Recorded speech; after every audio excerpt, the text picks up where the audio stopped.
We are going to do a very significant event dito po sa bahay na to, newly constructed house.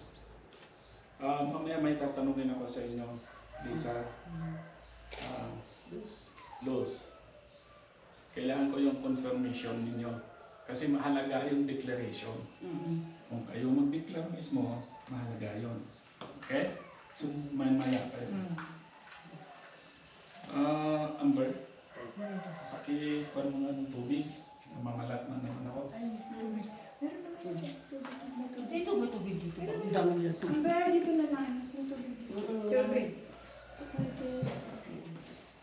Okay, bakit may house blessings? So, ano ba ang significance ng house blessings? Para pumasok ang grasya sa loob ng bahay mo, mablisan. Thanksgiving. Thanksgiving for the blessing na binigyan niya sa atin.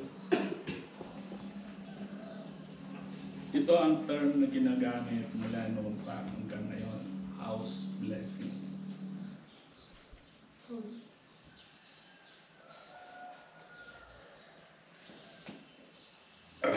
Napakahalaga yung blessing kasi hindi lang sa bahay, kung hindi sa lahat ng klaseng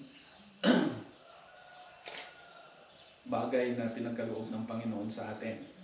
So lahat ng bagay dito sa lupa ay hindi ho natin talaga pag-aari. Ito ay